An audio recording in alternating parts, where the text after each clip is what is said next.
Welcome back to the EB Scale Project. I'm Krieger. This is Off Bravo. And today we're starting off with the Reactivate Soundwave.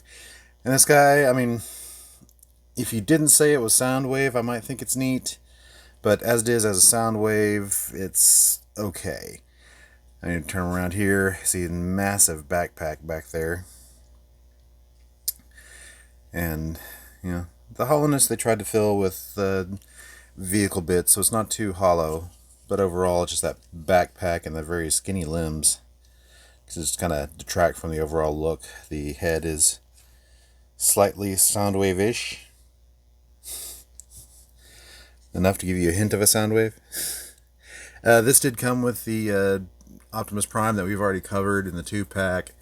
And I really think this is the consolation prize of the pack. So, yeah. Anyway, bring in the current winner. The Kingdom Walmart exclusive, and you can see as a Soundwave that one definitely just blows it out of the water. This is definitely the definitive Soundwave mold. And yeah, in IDW he did look like the War for Cybertron, truck mode, but this didn't have the teeth on the front or the other indicators, so I wouldn't even throw it in as an IDW option. So yeah, let's go ahead and take a look at the truck mode. And here we have Soundwave in his truck mode.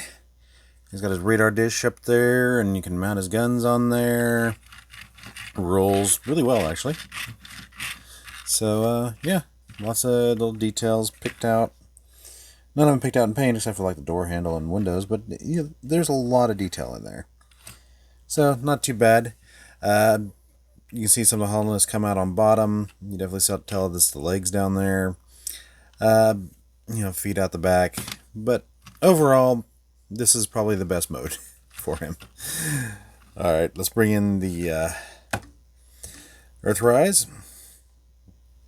You say this is the more traditional tape player that in the tape, where this has no ability to do any type of tape action at all. It doesn't even have the opening door. So, yeah, that's about it. Not much really to say about it. Let's go to our final consideration. So, how does this stack up? As far as IDW or G1, I think the Kingdom is still going to be the winner. So, really, you just buy that 2-pack for the Optimus Prime.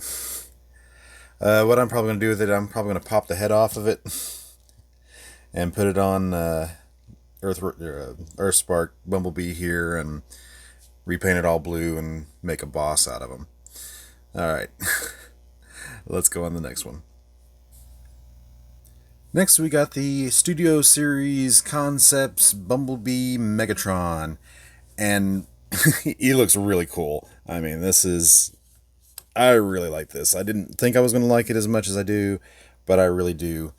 You turn around here, you don't see any hollowness. Everything is filled in. The greebly details on him are just really cool. The head sculpt, pretty neat. He has tons of articulation. They poured pretty much everything into this. He even has a pointy finger, and the others are on a double hinge, but they're all tied together at the base.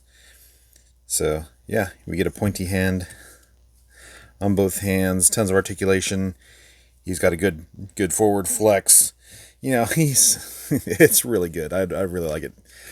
This is definitely a really cool figure. Just aesthetically, this is just really cool. I like it. Let's get on to our comparisons. Bring in the Siege, and we see that it's taller than the Siege. So, that's something we're expecting. Of course, this is at a leader price point, so I'd expect it to be a little bit taller, so yay, it's taller.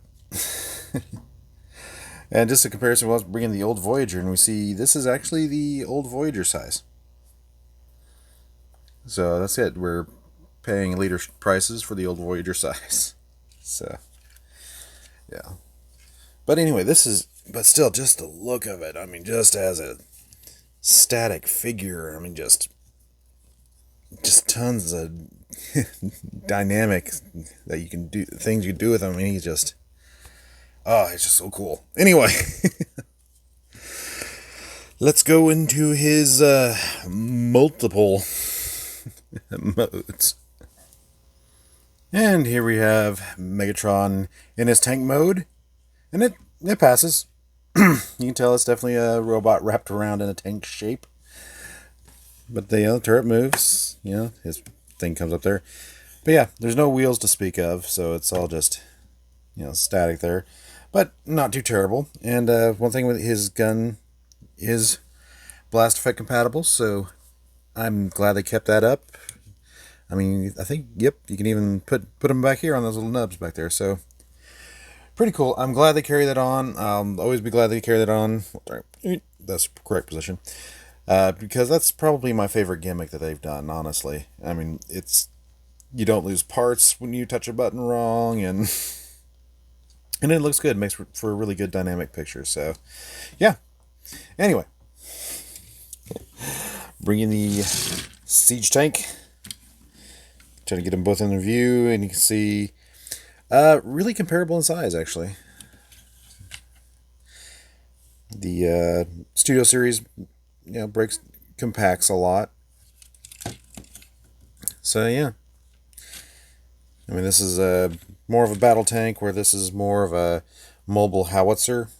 But yeah, it works. I like it. All right, let's go to the next mode. And here's Megatron in his jet mode.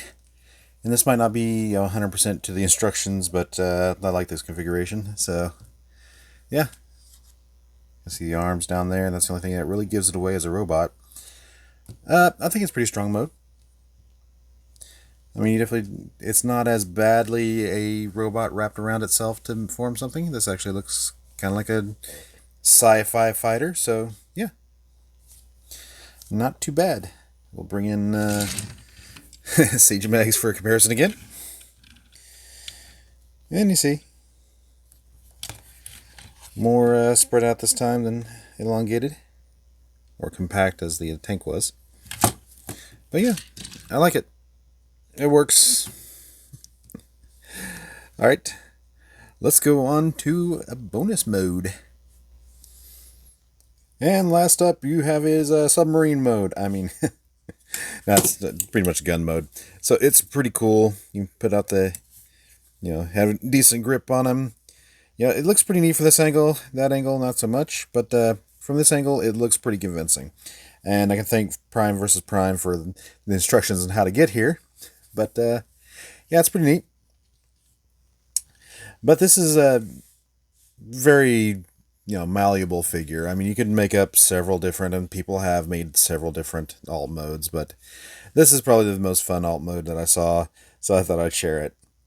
Alright, let's go ahead and get our final thoughts. So, is this our new IDW G1 Megatron?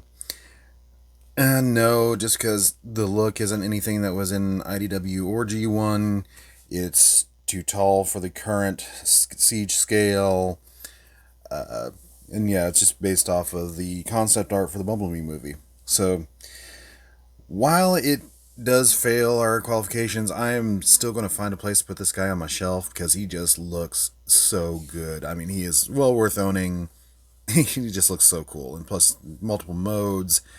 He is kind of like six shot in that way that you can just kind of make up modes as you go along.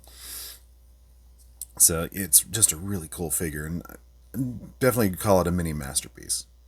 Alright, let's wrap this up. And Megatron gets his Allspark. Anyway, thanks for joining us today on the AB Scale Project. Please like, share, subscribe, leave a comment, ring that bell, and I'll see y'all later.